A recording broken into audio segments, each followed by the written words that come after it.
श्री लक्ष्मी नारायण भगवान की जय। हम जो भी कमाते हैं, चाहे ईमानदारी से कमाएं, चाहे पाप द्वारा धन कमाएं, उसका कर्म फल हमें स्वयं ही भोगना पड़ेगा, दूसरा कोई नहीं भोगेगा। हम कमाते तो हैं कि यहाँ और इकट्ठा करते हैं कि हमारा परिवार अच्छी तरह से रहे, सुख से रहे, उसके लिए हम गलत काम करते हैं। उसके लिए हम सोचते हैं कितना धन हम इकट्ठा कर लें, गलत काम करके ज़्यादा से ज़्यादा धन इकट्ठा कर लें। हम ही नहीं सोचते कि उसका परिणाम क्या होगा। भाई साहब, आप जो भी कर्म करते हैं, चाहे वो अच्छा कर्म करें, चाहे ईमानदारी से कमाएं, चाहे गलत तरीके से कमाएं, उसका फल आपको स्वयं भोगना पड़ेगा। आपका परिवार, आपका रिश्तेदार, आपका पड़ोसी नहीं भोगेगा उसका फल। उसका कर्मफल के भुगतान आपको करना होगा। महर्षि वाल्मीकि का पुराना नाम, पहले का नाम रत्नाकर डाकू था। उनका काम था, रत्नाकर डाकू का काम था लूटपाट करना। लूटपाट करके वो क्या करते थे, अपने परिवार का पालन पोषण करते थे। उनका यही काम था। बहुत बड़ा डाकू थे महर्षि वाल्मीकि, रत्नाकर उनका नाम था। एक दिन उनकी मुलाकात नारद जी से हो गई। नारद जी से मुलाकात हुई तो नारद जी उनसे पूछे कि ये सब तुम गलत काम करते हो, किसके लिए करते हो? तो डाकू रत्नाकर कहे कि ये सारे काम मैं अपने परिवार के लिए करता हूँ, मैं अपने परिवार का पालन पोषण करता हूँ, उनके लिए मैं ये सब गलत काम करता हूँ। तो देवर्षि नारद जी बोले, ठीक है तुम करते हो, कोई बात नहीं है, जा कर के अपने परिवार से पूछ के आओ कि ये तुम जो गलत काम करके गलत ढंग से पैसा इकट्ठा कर रहे हो, पाप कर रहे हो, इसका शेयर मतलब इसका भुगतान वो भी भुगतेंगे, वो इसका फल जो है लेंगे कि नहीं लेंगे, जाओ पूछ के आओ। कर तो रहे हो तुम, लेकिन उसका ये भागीदार होंगे कि नहीं होंगे? नारद जी गए अपने परिवार से पूछने। अपने परिवार से पूछे, सब ने मना कर दिया। सब ने कहा नहीं, मैं इसका भागीदार नहीं होऊंगा। ये तुम कर रहे हो, तुम लेके आ रहे हो, इसको तुम जानो, मेरा इसमें कोई हिस्सा नहीं होगा। हम नहीं जानते हैं, हम तो सिर्फ खा रहे हैं। आप ला रहे हैं, मैं खा रहा हूँ, उपभोग कर रहा हूँ। तब उनको ज्ञान हुआ कि मैं तो गलत काम करके जिसके लिए कर रहा हूँ वो इस पाप का भागीदार नहीं होगा। तब डाकू रत्नाकर को ज्ञान हो गया, उनको ज्ञान हो गया। उन देवर्षि नारद जी के पास गए, उन्होंने कहा कि नहीं, ये पाप का फल का भागीदारी कोई नहीं होगा। सबने मना कर दिया, कोई नहीं इस पाप का भागीदारी होगा। तब देवर्षि नारद जी बोले कि तुम जिसके लिए कर रहे हो वो इसका साथ नहीं देंगे। तब उनको जो है डाकू रत्नाकर को ज्ञान हुआ। उनको जो है बोलने नहीं आता था, तो उन्हें ज्ञान हुआ। ज्ञान होने के बाद वो क्या करने लगे, राम उनको बोलने नहीं आता था, मरा मरा जपने लगे, उल्टा नाम जपने लगे। उल्टा नाम जपत जगु जाना, वाल्मीकि भय ब्रह्म समाना। राम नाम की वो महिमा है कि उल्टा नाम जपने वाले को भी ब्रह्म हो गए, ब्रह्म के समान हो गए। मरा मरा मरा मरा मरा मरा मरा मरा जपते गए, मरा मरा मरा मरा जपते जपते क्या हो गए, उल्टा नाम जपत जगु जाना, वाल्मीकि भय ब्रह्म समाना। और वही वाल्मीकि, वही डाकू रत्नाकर जो वाल्मीकि हो गए, ब्रह्म समान हो गए, तो वही क्या हुए, जो रामायण आज घर घर में लिखा जाता है। पहले ये रामायण लिखा हुआ वाल्मीकि मुनि का ही लिखा हुआ है, वही रामायण लिखे। तो राम नाम की वो शक्ति है, राम नाम की वो महिमा है कि अच्छे पापी से पापी यदि उसको समझ ले तो ये जो है क्या कर देगा, मुक्त कर देगा, शुद्ध बना देगा, पाप मुक्त बना देगा। राम नाम वो चीज है। तो कहने का तात्पर्य है कि सुख के भागीदार तो सब होंगे, लेकिन दुख का भागीदार कोई नहीं होगा।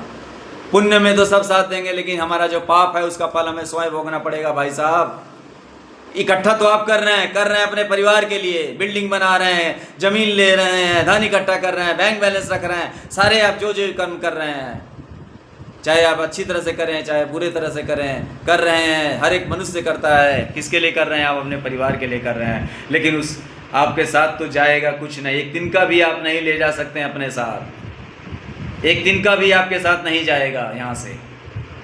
लेकिन जो आप कर रहे हैं जब आपके शरीर से ये प्राण निकलेगा, आत्मा निकलेगी, उसके बाद आपका जितना धन है सब आपके परिवार वाले, आपके रिश्तेदार जो भी हैं, जो आपके वारिस हैं, वो ले लेंगे। और आपका जो कमाया हुआ धन इकट्ठा किया हुआ ले तो लेंगे वो परिवार वाले, लेकिन उसका जो पाप है वो स्वयं आपको भोगना पड़ेगा। उसका जो गलत काम आप किए हैं वो आपको स्वयं भोगना पड़ेगा। उसके लिए आपको 84 लाख योनियाँ होती है।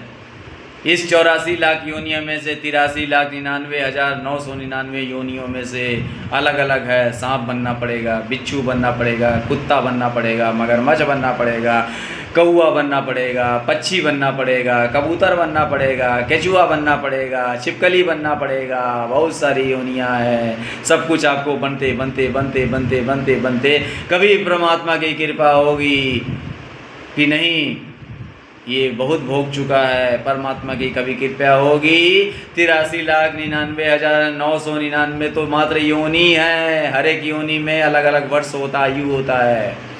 मच्छर का अलग आयु होता है, घोड़ा का अलग आयु होता है, सांप का अलग आयु होता है। उतने उतने बरस तक आपको घूमना पड़ेगा योनियों में। किस दुनिया में आप हैं, किस में कहाँ खोए हुए हैं, कौन से माया में आप फंसे हुए हैं, ये तो मैं योनियाँ बताया। 83,99,999 योनियों के बाद 84 लाख योनियाँ मनुष्य की योनियाँ होती हैं। ये तो योनियाँ है। और जो पिछला हमने बताया उसमें किसी में 10 बरस, किसी में 50 बरस, किसी में 80 बरस, हर एक योनिया में आपको भटकना पड़ेगा, बनना पड़ेगा, और बिना कपड़ों के आपको रहना पड़ेगा। आपने जो धन कमाया वो तो नहीं गया, प्लस आपको उस योनिया में आपको भटकना पड़ेगा। बहुत ही खराब, बहुत ही कष्टदायक है, बहुत ही खराब कष्टदायक है। कुत्ता क्या खाता है? टॉयलेट खाता है, लैट्रिन, वो भी आपको खाना पड़ेगा। कुत्ते की योनि में जाने पर वो सब यूज करना पड़ेगा। सूअर क्या खाता है आपको पता है? सूअर नाला, ये जो गटर नाला है उसमें पड़ा रहता है। सूअर की योनि भी मिलेगी, केचुआ की योनि भी मिलेगी, मच्छर की योनि भी मिलेगी, चींटी की भी योनि मिलेगी। हर एक योनियाँ होती है भाई साहब। जितनी सारी योनियाँ, सब योनियों में भटकते भटकते भटकते भटकते उस साल भटके, उस योनि में गए, वहाँ से जन्म लिए, वहाँ मरे, फिर वहाँ कुछ दिन बाद फिर वहाँ मरे, मरते मरते भटकते भटकते भटकते लास्ट योनियाँ होती है। 84 लाख योनियाँ लास्ट योनि है, अंतिम योनि है।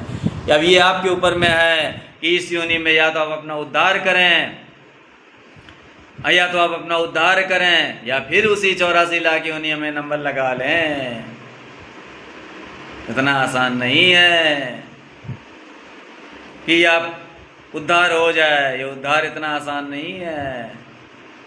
बिना गुरु के, जब तक आपको गुरु नहीं मिलेंगे बताने वाले, आजकल सच्चे गुरु भी नहीं मिलते। जो सच्चे गुरु हैं वही आपको बताएंगे कैसे क्या करना है, नहीं तो उद्धार नहीं है। हर जगह घूस चलता है, हर जगह सिफारिश चलती है। यहाँ आपका कोई घूस सिफारिश कुछ काम नहीं करेगा। सब जीरो है, सब फेल है, सारे पोस्ट फेल हैं, सब कुछ फेल है। ईश्वर के सामने आपकी कोई सिफारिश नहीं चलेगी। ईश्वर की शक्ति के आगे आप चाहे कहीं कुछ भी हो, सुंदर हो, सुंदर शरीर होता है, बहुत सुंदर देखने में हो, बहुत पोस्ट वाले हो, बहुत करोड़पति अरबपति वाले हो, जीरो है। ईश्वर के सामने सारी वैल्यू जीरो है। ईश्वर के सामने आप कुछ नहीं है। सुंदरता माने जीरो, अरबपति माने जीरो, बहुत बड़े पोस्ट पे जीरो। ईश्वर के सामने आपकी योग्यता जीरो। ईश्वर के सामने आपको कब होगा? आप जब आप अपना मुक्ति का सोचेंगे, अपने उद्धार का सोचेंगे, और वो मुक्ति जब ईश्वर की कृपा होती है तभी गुरु, सच्चे गुरु मिलते हैं, नहीं तो गुरु भी नहीं मिलते। आजकल तो सब ऐसे ही इधर उधर बताने वाले, पैसे लेने वाले ज़्यादा मिलेंगे। थोड़ी सी कथा कह देंगे, आपने सुन लिया। कथा सुनने से नहीं होता भाई साहब, कथा सुनने से नहीं होगा। उस कथा पे जब आप सुन करके उसको अमल करेंगे, उस पर चलेंगे, तब आपको जो है मुक्ति मिलेगी। इसीलिए गुरु बना लीजिए और भक्ति के मार्ग पर चले पड़िए, नहीं तो बड़ा कठिन है। कोई साथी नहीं देगा। अकेले अकेले आए हैं और यहाँ से सफ़र अकेला का है, मंजिल अकेले की है, कोई साथ नहीं जाएगा, भले ही आपके कितने दोस्त हों, कितने खास हों, इस मामले में सबको आपको छोड़ना पड़ेगा। और जाते वक्त आपको क्या होगा, इतनी आंसू आएगी, इतनी रोना पड़ेगा, इतना रोना पड़ेगा कि उस रोने की आवाज़ को कोई नहीं पहुँच पाएगा, रोने की आंसू को कोई नहीं पहुँच पाएगा, आवाज़ को कोई नहीं सुन पाएगा। इसीलिए अभी भी वक्त है, अभी भी समय है, क्योंकि कब हमें चल देना पड़े, कब हमारी श्वासा छूट जाए, कौन सा दिन हमारा आखिरी हो, कौन सा समय हमारा लास्ट डे है, कोई भरोसा नहीं है। कि हमें कभी भी जाना पड़ सकता है, और यदि हम तैयारी किए हैं, यदि हम भक्ति में लग गए हैं, तो कोई बात नहीं है, हम जब तक तैयार हैं चलने के लिए, रेडी हैं। क्योंकि जब हम भक्ति में लग जाते हैं तो भगवान के यहाँ हमारा रिजर्वेशन हो जाता है, हम भगवान के भक्त हो गए, भगवान के खाता में हमारी एंट्री हो गई। और फिर हमें लेने कौन आएगा, भगवान के, विष्णु भगवान के दूत आएंगे। और हम भक्ति में नहीं लगे तो कौन आता है, यमराज आते हैं, मारते मारते लेके जाते हैं उखाड़ के, और कितना कष्ट देते हैं मैं आपको क्या बताऊं, बहुत ही कष्टदायक होता है। इसीलिए जो भगवान के भक्त होते हैं उनका रिजर्वेशन रहता है, उनकी अकाल मृत्यु कभी नहीं हो सकती है, उनके घर परिवार में अकाल मृत्यु कभी नहीं हो सकती है। जो भगवान के भक्त रहते हैं उनके लिए रिजर्वेशन रहता है। कष्ट आएगा आपको दुनिया में, समाज के लोग आपको कष्ट देंगे, कष्ट आपको भोगना पड़ेगा, कष्ट आएगा, लेकिन जिस पर भगवान का आशीर्वाद है, जो भगवान का भक्त है, कष्ट आपको चला जाएगा, आपको पता भी नहीं चलेगा। क्योंकि सबसे बड़ा जो भगवान है, परमात्मा का सर, यदि परमात्मा का हाथ आपके सर पे है तो कितनी भी बाधाएं आएगी भाई साहब, सारी बाधाएं चली जाएगी। परमात्मा का मुकाबला कोई नहीं कर सकता, कोई पैदा नहीं हुआ जो परमात्मा का मुकाबला कर दे। जिसके ऊपर सर, जिसके सर पे परमात्मा का हाथ है, कोई नहीं पैदा हुआ जो परमात्मा का मुकाबला कर सके। बाधाएं आएगी, मुसीबतें आएगी, तरह तरह के लोग परेशान करेंगे, लेकिन सब आएगी और चली जाएगी, उसका असर आपको नहीं करेगा भाई साहब, एक असर आपको नहीं करेगा, हंसते हंसते आप उसको झेल लेंगे। क्योंकि जो भगवान का भक्त हो जाता है उसका रखवाला कौन होता है, परमात्मा होता है। उसका रखवाला उसके लिए हर समय हाजिर रहता है। उसको क्या चाहिए क्या नहीं चाहिए सब देखभाल ऊपर वाले के हाथ में आ जाता है, परमात्मा उसका एक हो जाता है देखने के लिए। इसलिए मैं आपको यही बताऊंगा कि समय जो है बीत जा रहा है, समय लौट के नहीं आएगा। कब हमारी ये सांसें बंद हो जाए क्या पता, कौन भरोसा। समय रहते आप जो है पकड़ लीजिए, कल का इंतज़ार ना कीजिए। जो कल का इंतज़ार किया है कभी लौट के नहीं आया। कल कल करते करते फिर अंत में क्या होता है, राम नाम सत्य है। पड़ोसी कहेंगे अरे ये तो कल बात कर रहा था, कल मिला था आज गया, ये तो कल मिला था, कल हम इसके साथ यहाँ गए थे, मार्केट गए थे, आज ये गया, राम नाम सत्य हो गया, कब चलना पड़ जाए। इसीलिए समय का इंतजार ना करिए, कब चलना पड़ जाए। 5 बरस का बच्चा, 10 बरस का बच्चा, 20 बरस का, 30 बरस का, 40 बरस का, कभी भी जाना पड़ सकता है। ये नहीं है कि सिर्फ बुढ़े जाएंगे, बुढ़े नहीं, कभी भी जाना पड़ सकता है, किसी भी उम्र में जाना पड़ सकता है, कोई भी हो। तो इंतज़ार ना करिए। यदि आपको समझ में आ रहा है, समझ में एक तो जल्दी आएगा नहीं भगवान के बारे में, क्योंकि जब तक बिनु हरि कृपा मिले नहीं संता। शंकर भगवान पार्वती माता को बताते हैं बिनु हरि कृपा, बिना भगवान की कृपा के आपको न तो कथा सुनने को मिलेगी, न आपको संत मिलेंगे। आज हमारे इस चैनल पर यदि आप कोई कथा सुन रहा है तो मानिए कि इस पर भगवान की कृपा है, तभी आपको सुनने को मिल रहा है। बिनु हरि कृपा मिले ही नहीं संता, बिना भगवान के कृपा के सही संत, सच्चे संत नहीं मिल सकते। आपको यदि ये सुन रहे हैं, आप हमारी ये कथा को जानिए, आपके ऊपर ईश्वर की कृपा है, थोड़ी सी कृपा ईश्वर के ऊपर, ईश्वर की आपके ऊपर हो गई है। ईश्वर चाहते हैं कि आपका उद्धार हो जाए, लेकिन अब आपके ऊपर में आप इसको लें, सुने, करें, तभी होगा। नहीं लेंगे, नहीं सुनेंगे तो कोई फ़ायदा नहीं होगा। करना पड़ेगा, उस मार्ग पे चलना पड़ेगा, सिर्फ सुनने से नहीं होगा, सुन के करना पड़ेगा। यही है। जय लक्ष्मी नारायण भगवान की जय।